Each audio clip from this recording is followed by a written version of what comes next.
University మంచి భవిష్యత్తు కోసం తెలుగు విద్యార్థులు ఇష్టపడే university. Call 9059052378 9059052379. Fight masters Ram Lakshman గారిని కలవడానికి సీనియర్ హీరో సురేష్ గారు వచ్చారు. నమస్తే సురేష్ గారు. నమస్తే అండి. నమస్తే. మేము ఇప్పటిదాకా ఫామ్ టూర్ చేసాం రామ్ లక్ష్మణ్ గారిది. Very good. మీరు వస్తున్నారని తెలిసి వెయిట్ చేస్తూ ఉన్నాం. ఇంతకీ ఎందుకు వచ్చారు, ఏంటి మీరు వీరితో మీ ఫస్ట్ అనుబంధం? ఆఫ్ ఆల్ నేను చెప్పాలి ఏంటంటే థ్యాంక్స్ టు ఐ డ్రీమ్, నాకు బాగా ఎక్స్పోజర్ ఇచ్చారు, థ్యాంక్ యూ సో మచ్. రెండో విషయం ఏంటంటే ఫామ్ టూర్ వచ్చి నేను ఇప్పటివరకు వీడియోలో చూడడమే ఫస్ట్ టైం. నాకంటే ముందు మీరు చూసారు, అదృష్టవంతులు. ఇప్పుడు నేను నెక్స్ట్ చూడబోతున్నాను. నేను వీళ్ళిద్దరు నా రెండు కళ్ళు, నా బిడ్డలు. అన్నగారితో చాలా కలుసుకొని సార్, రెండు కళ్ళు రెండు బిడ్డలు అన్నారు అంటే ఎంత గొప్ప మాట ఇది. వీరితో మీ అనుబంధం ఏంటి, మీ ప్రయాణం ఎలా మొదలైంది? నా ప్రయాణం ఫస్ట్ చెన్నైలో నేను చాలా ఫైట్లు చేస్తాను. దాంట్లో 20-25కి పైగా ఫైట్లలో వీళ్ళు పాల్గొన్నారు. కొన్నిట్లో వచ్చి ఫైటర్స్ గా, కొన్నిట్లో వచ్చి మాకు ఫైట్ నేర్పించే హీరోలకి విలన్లకి ఫైట్ నేర్పించే అసిస్టెంట్లుగా వస్తే నాకు వీళ్ళిద్దరిలో ఫస్ట్ ఆఫ్ ఆల్ నచ్చింది అన్యోన్యత. ఒకరి మాట ఇంకొకరి మాట తేడా ఉండదు, ఇద్దరు ఒకే మాటలో ఉంటారు. అది చాలా రేర్ అసలు. అది నెంబర్ 1. నెంబర్ 2 ఏంటంటే వాళ్ళలో ఉన్న తృష్ణ, ఒక ఎనర్జీ, ఏదో ఒకటి చేయాలి, ఏదో ఒకటి సాధించాలి, ఏదో ఒకటి డిఫరెంట్గా చేయాలి. అన్నయ్య ఇది చేద్దామా, అన్నయ్య అది చేద్దామా అని 2 సెకండ్లకు ఒకసారి వస్తారు. నాకు నన్ను ఇంత బెండి తీసింది ఎవరు లేరు ఇప్పటివరకు. కానీ అప్పుడు ఏంటంటే నాకు లవర్ బాయ్ గా పేరు. నాకు ఈ లవర్ బాయ్ నుంచి ఎట్లాగైనా మారిపోదాం, ఏదో యాక్షన్ హీరో అవుదాం చాలా కసి నాకు మొదటి నుంచి. సో అందుకే తమిళ నుంచి పారిపోయి తెలుగుకి వచ్చాను నేను. సో ఈ తరుణంలో నాకు దొరికిన ఆణిముత్యాలు వీళ్ళిద్దరు. సో వీళ్ళిద్దరితో నేను అనుబంధం బాగా పెరిగింది. ఇలా చేద్దాం అలా చేద్దాం అని. నేను హైదరాబాద్ వచ్చి కొంచెం కాలు నిలదొక్కుని నేను నెక్స్ట్ మనం సినిమాల్లో ఫైట్లు ఉన్నాయి అన్నప్పుడు ఫస్ట్ నా మనసుకు వచ్చింది, నాకు నా 2 బిడ్డలు మనసుకు వచ్చారు. నేను ఒక యాదృచ్ఛికంగా కలిసినప్పుడు అయ్యో మీలాంటి వాళ్ళ కోసం ఎత్తుకుతున్నాను. శివుడు అనే సినిమా నేను చెప్పాలి. మాకు మేము ఫైటర్ గా ఉన్నప్పుడు ఫైట్ మాస్టర్ విజయ్ అని ఉన్నారు, అందరికి లెటర్ తీసుకెళ్ళాం. రూల్ తీసుకెళ్ళాడు, ఎదవల్లారా మీరు అవ్వకుండా ఫైట్ మాస్టర్ ఎవరు తీసుకొస్తారేంటి, అప్పుడే వాళ్ళు ముట్టిగా వేసేవాడు. అంటే మాకమ్మ అన్నతోటి ఏంటంటే ఆలోచన లేదు, మీరు అవ్వచ్చు కదా, ఇంకోటికి రికమెండ్ చేయమంటారు ఏంటి నన్ను, మమ్మల్ని అంటుండేది. అన్న ఈ మాట అన్నాడే ఏంటి అనుకున్నాం. 2 సంవత్సరాల తర్వాత మాకు ఐడియా వచ్చి గప్పని ఫోన్ చేసాం, హైదరాబాద్ లో ఉండగా ఫోన్ చేసాను, ఫోన్ చేసాం, అన్న ఇట్లా ఫైట్ మాస్టర్ అవ్వాలనుకున్నా, యాదవ్ ఇప్పుడు బుద్ధి వచ్చింది రండి అని. ఫస్ట్ శివుడి సినిమాకి హైదరాబాద్ 2 బ్యాగులు తీసుకొని గణపతి కాంప్లెక్స్ దిగాం. అక్కడే పక్కన ఆఫీస్. చెన్నైలో ఫైట్ మాస్టర్ అవ్వలేదు, ఫైట్ మాస్టర్ అయ్యి ఇప్పుడు వచ్చాం అనమాట. ఇప్పుడు వచ్చి అన్న కాళ్ళకి నమస్కారం తీసుకున్నాం. ఈ రోజు 3 సినిమాలు కంటిన్యూగా చేసాం, అన్నతోటి చేసాం అనమాట. ఈ రోజు ఇంత ఫైట్ మాస్టర్ గా మీరు సూపర్ తోపులు గీపులు అని అంటున్నారే, వేసి పుట్టు అంటే దేవుడు పెట్టింది. ఎందుకంటే మనం దారి చూపిస్తాం, ఎంత దూరం వెళ్తారనేది వాళ్ళ టాలెంట్ ని బట్టి ఉంది, ఎంత పుష్ చేయబడగలరు అనేది దేవుడి చేతిలో ఉంది. అంతేగాని నేను ఓన్లీ సామాన్యుని మాత్రమే. నాకు వాళ్ళలో టాలెంట్ నాకు కనిపించింది, వీళ్ళని ఎట్లాగైనా పుష్ చేయాలనిపించింది. పుష్ అంటే ఏమిటి, మీరు మిగతా వాళ్ళని రికమెండ్ చేస్తారు, మీరు మాస్టర్ లో వచ్చు కదా, టాలెంట్ ఉంది కదా.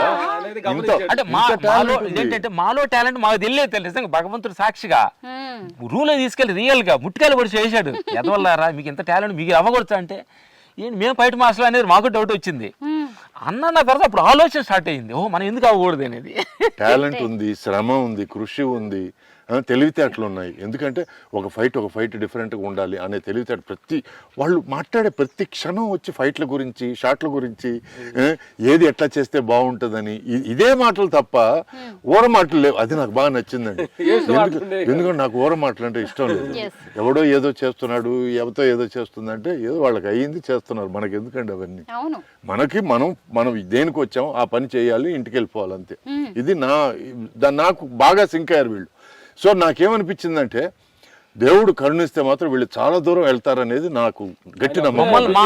మా జీవిత విజన్ అన్న ఊహించారు ఫస్ట్, మాకు తెలియదు రియల్ మంచి మాస్టర్లు అవుతారు అనుకున్నాను, కానీ ఇంత మాస్టర్లు అవుతారు అది మాత్రం నిజం. ఎందుకంటే ఈ రోజు వాళ్ళు ఇంటర్నేషనల్లీ ఫేమస్. రామ్ లక్ష్మణ్ అంటే 100% చాలా చాలా పెద్ద సినిమాలు ఈ రోజు ప్రపంచంలో చాలా మంది చూస్తున్నారు. వాళ్ళలో ఈరోజు మంచి మాస్టర్లు నెంబర్ 1 మాస్టర్లు అనుకుంటే రామ్ లక్ష్మణ్ మాత్రమే మన తెలుగు ఇండస్ట్రీ ఎక్స్పోర్ట్ చేసిన one of the biggest talents. మీరు హీరోలు హీరోయిన్లు వదిలేస్తే as far as technicians are concern అటు సైడ్ రాజమౌళి గారు ఉన్నారు, వాళ్ళు ఉన్నారు, వీళ్ళు ఉన్నారు. మాకు యాక్షన్కి మాత్రం నేను గర్వంగా చెప్పుకుంటున్నాను, మా రామ్ లక్ష్మణ్ చిరస్థాయిగా పేరు నిలిపారు. అది ముఖ్యంగా ఇండస్ట్రీలోకి ఎంట్రీ ఇచ్చినప్పుడు ఎవరైనా విధేయంగానే ఉంటారు, వంగి వంగి దండాలు పడతారు, కష్టపడతారు. కానీ ఒకసారి సక్సెస్ వచ్చిన తర్వాత, ఇంత పెద్ద ఫైట్ మాస్టర్స్ అయిన తర్వాత కూడా ఇంత ఒబీడియంట్గా, ఇంత వీర విధేయులుగా ఉండడం అనేది వీళ్ళకే చెల్లిందేమో. మీరేమంటారు సురేష్ గారు? నేను దీని గురించి ఒక విషయం చెప్తాను. నేను చాలా సినిమాలు చేశాను, చాలా మందితో నేను వర్క్ చేశాను. హీరోలు కానివ్వండి, హీరోయిన్లు కానివ్వండి, టెక్నీషియన్లు కానివ్వండి, ఒక కెమెరామెన్, డైరెక్టరు, లేకపోతే ఒక ఎడిటరు, ఫైట్ మాస్టర్, ఎవరైనా కానివ్వండి. నేను హీరోగా ఉన్నప్పుడు వాళ్ళ బిహేవియర్ ఒకలాగా ఉండేది. ఆ తర్వాత నేను హీరో మార్కెట్ తగ్గినప్పుడు ఒకలాగా ఉండేది, మళ్ళీ తిరిగి వచ్చిన తర్వాత ఒకలాగా ఉండేది. ఆ తర్వాత నేను క్యారెక్టర్ ఆర్టిస్ట్గా మారిన తర్వాత ఒకలాగా ఉండేది. ఆ తర్వాత నేను సినిమాల నుంచి బయటకు వచ్చి నేను సీరియల్స్ ప్రొడక్షన్ చేసేటప్పుడు అప్పుడు ఒకలాగా ఉండేది. మళ్ళీ సినిమాకి వచ్చిన తర్వాత ఒకలాగా ఉండేది. కానీ దేవుడి మీద ప్రమాణం వేసి చెప్తున్నాను, ఆ రోజు నుంచి ఈ రోజు వరకు ఏమాత్రం వీళ్ళిద్దరూ నన్ను సంబోధించడం కానీ, నాతో మాట్లాడడం కానీ ఏమాత్రం తేడా లేదు. ఇది తల్లి మీద ప్రమాణం వేసి చెప్తున్నాను, ఇది మాత్రం నిజం. దీనికి నేను లైఫ్ లాంగ్ ఫిదా, వీళ్ళిద్దరికి ఫిదా, అంతే, అంతకంటే మాట్లేదు. ఆణి ముత్యాలండి, స్వచ్ఛమైన మనుషులు. నిజం, నిజంగా ఇండస్ట్రీ వాళ్ళు ఇంకా ఈ రోజుల్లో ఇలా ఉన్నారా?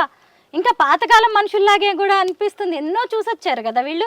అయితే మీరు కొత్త జనరేషన్ ఫైటర్స్ ని కూడా నాకు వీళ్ళిద్దరు నచ్చిన ఒక విషయం, చాలా పెద్ద విషయం ఉంది, నచ్చదు, అస్సలు నచ్చదు. తప్పుని కాళ్ళ మీద పడిపోతాను. మనకి పబ్లిక్ నా వయసు తెలియకూడదని నేను ట్రై చేస్తాను. ఈ టైంలో వచ్చి నా పరువు తీయడం లాంటిది అంటే స్వతహాగా కాళ్ళ మీద పడ్డా నాకు ఇష్టం అనుకోండి. వీళ్ళు ప్రేమగా ఆప్యాయంగా పడుతున్నారు. బట్ అది మనకి పబ్లిక్ లో మన ఇమేజ్ డ్యామేజ్ అవుతుంది కదా. సో ఇది వచ్చో నేను సభాముఖంగా చెప్పుకుంటున్నాను, దయచేసి ఆడితే బాగుంటుంది.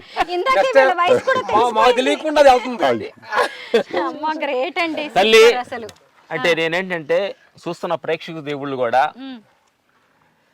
మాకు అంటే మనసులో టాలెంట్, అందరి దగ్గర టాలెంట్ ఉంటుంది.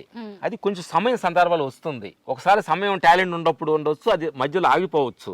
కానీ ఆగిపోయినప్పుడు డిప్రెషన్కి వెళ్ళి, డ్రింక్ చోటు వెళ్ళి, ఆరోగ్యం చెడగొట్టుకొని చాలా మంది నా ప్రేక్షకులు, ఆర్టిస్టులు కావచ్చు, ఎనీ టెక్నీషియన్ కాబట్టి చూసాం. కానీ అన్నం చూసిన తర్వాత మేము నేర్చుకునేది ఏంటంటే మళ్ళీ రీఎంట్రీ జిమ్ చేసి అసలు ఆర్మ్స్ మళ్ళీ టైట్ చేయండి. సో ఒక్క మాలు చూడండి, అంటే మనిషి తలుచుకుంటే ఏమైనా చేయవచ్చు అని మళ్ళీ రీఎంట్రీ ఎంటర్ అయ్యి ఆ బాడీ అలా చుమ్ముగా తయారయ్యి అది తమిళ్లో 2-3 సినిమాలు కమిట్ అయ్యారు, తెలుగులో చేస్తున్నారు. చూస్తున్నా నా ప్రేక్షకు దేవుళ్ళారా, గొప్ప మహానుభావుడు, గొప్ప నటుడు, ఆ ఎన్నో సినిమాలు చేసి ఎన్నో అనుభవాలు పొందిన మనిషి అన్నమాట. మీకు అన్నను చూసిన తర్వాత మీకు అనిపిస్తుంది మంచి క్యారెక్టర్ చేసి కరెక్ట్గా వాడుకోండి అని మనస్ఫూర్తి సందర్భంగా ఆశీర్వాదం. అదే అంటే ఇది సినిమా కళామ తల్లి కదా. అంటే నేను కళామ తల్లిని ఎంత నమ్ముకొని, ఎంత అంటే నేను అంటుంది నమ్ముకోవటం అని కాదు అనగా, నమ్ముకున్న తర్వాత దాని దగ్గ ఆచరణలో దిగావు కదా. ఆ ఫిట్నెస్, ఆ బాడీ చూడు ఎంత యూత్ఫుల్ గా ఉన్నారు. అర్థమైందా? ఇలాంటి సందర్భంగా అన్నారు, దానికి వీళ్ళు మార్గదర్శనం. మేము అప్పుడప్పుడు పట్టాలు దిగి మళ్ళీ పట్టాలు ఎక్కి మళ్ళీ వస్తుంటాం. సో ఇలా మీరు ఫామ్ హౌస్ కి వచ్చి మీరు కూడా కాస్త రీఛార్జ్ అయ్యి. అవును, నేను నిజంగా నిన్న మేము అనుకున్నాం, నేను అనుకున్నప్పటి నుంచి నేను రాత్రి మా వైఫ్కి చెప్పడాలు, మా మదర్కి చెప్పడాలు అంటే, మా మదర్ రామ్ లక్ష్మణ అవునా వాళ్ళు పక్కన ఉన్నారా, అవునమ్మా అరగంట అంటుంటే వాళ్ళు ఎక్సైట్ అయిపోయి. సో వాళ్ళకు ఎక్కడ మా పరిచయం, నేను పరిచయం చేశాను అవన్నీ ఏం తెలియదు. వాళ్ళ దృష్టిలో ఏంటంటే రామ్ లక్ష్మణ్ అంటే వాళ్ళని గడుస్తున్నావా, సరే సరే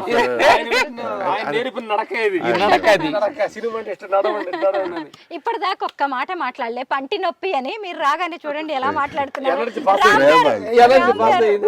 పాజిటివ్ ఎనర్జీ వచ్చింది. Thank you so much. Thanks to all.